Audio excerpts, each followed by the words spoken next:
Las víctimas del caso Florence Cassés pierden de vista que quienes violentaron sus derechos son las autoridades mexicanas, no la Suprema Corte de Justicia de la Nación. Lo que hicieron los servidores públicos de poner a actuar a las víctimas es una violación grave de derechos humanos. ¿Qué tendrían que hacer las víctimas? También denunciar esas irregularidades para que haya responsabilidad patrimonial del Estado. ¿En dónde está la responsabilidad patrimonial del Estado? En el artículo 1 de la Constitución y en el 113. Sobre entablar un juicio político contra los implicados en el montaje, dijo que no es posible, pero las víctimas pueden exigir una indemnización. Lo que sí procede, y tendrían que entregar las documentales correspondientes y eso, temas de responsabilidad administrativa y penal, pero no al nivel de Congreso. Precisó que la defensa de Francia en el caso de Cassés fue férrea porque ese país es pionero en el respeto a los derechos humanos. Aquellos medios que exhiban a una persona y de alguna manera insinúen que son presuntos delincuentes, cometen violaciones y las personas pueden denunciar y exigir la reparación del daño. Entonces, para Francia, un derecho brutal haberla exhibido en los medios. Recordó que cuando capturaron a la francesa, en México aún no estaba garantizada la presunción de inocencia. Era inmediatamente decir, es culpable, o se le mató porque era un delincuente. Entonces no hubo, digamos, un debido proceso para muchas personas. Para algunos sectores en México, la defensa que hizo Francia de su ciudadana fue exagerada. Que Francia es el líder de los movimientos revolucionarios y de la idea de los derechos humanos tal y como lo conocemos. Lo que hizo Francia fue levantar la bandera de los derechos humanos en defensa de una ciudadana. ¿Cuántas veces lo debería de hacer México en defensa de cualquier ciudadano, cualquier persona en otro país? ¿Por qué no lo hacemos? Pues no sabemos ni qué derechos, no sabemos ni qué instituciones. Cuando se habla del cumplimiento de la ley a cabalidad, se debe recordar que en México los extranjeros también están protegidos. Y entonces la Constitución le reconoce derechos a los nacionales y a los extranjeros. ¿Qué le reconoce a Florence Cassés?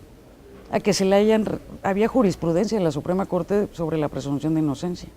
No se le garantizó, no se le garantizó el debido proceso, no se le garantizó el auxilio de sus propias autoridades consulares dentro de su proceso. El caso Cassés es muy grave, pues hubo irregularidades en los niveles más altos. Si uno revisa, se puede percatar que hubo irregularidades no solo en la Procuración de Justicia. La Procuración de Justicia abarca el tema de ministerios públicos y de policías, pero cuando uno llega a la etapa de ver qué ocurrió con jueces y magistrados, resulta que nadie le garantizó sus derechos cuando ella los exigió. La jurista precisó que si en México los testimoniales no fueran la piedra angular de los juicios, la situación hubiera sido diferente. Un ministerio público está para recabar las evidencias. Algunos servidores públicos creen que con las testimoniales se logra todo, que es lo que debe de suceder. Para integrar bien si alguien cometió un delito o no, hay que buscar todas las evidencias, documentales, fotografías, cuentas bancarias. Si en el expediente viniese todo eso, son evidencias. Tras ser condenada por esos testimonios, Cassés se dirigió a instancias superiores. Y luego ya cuando va con los magistrados para alegar que hubo violaciones en todo su proceso, le ponen se desecha. Todos los actos que hizo valer como violatorios a sus derechos, los magistrados no los estudiaron.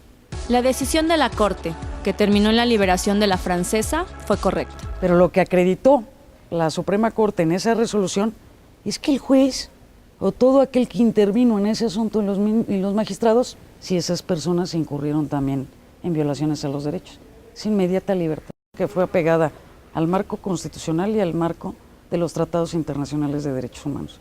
Cuando no se conoce la Constitución, infinidad de acciones son vistas como injusticias. Pero si los actos de una autoridad se apegan a la Constitución, uno podrá decir, bueno, no se garantizó justicia. Para mí, el hecho que una autoridad se apegue a lo que dice la Constitución es garantizar justicia para todos.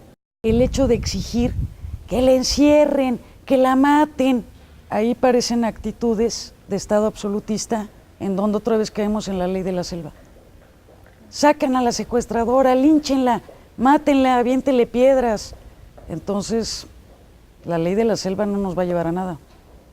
Entonces, si no se conoce, si no se respeta las decisiones de las autoridades, se desconfía de ellas, pues vamos a estar en la ley de la selva y esperar piedras por todos lados, ¿no? Entre todos.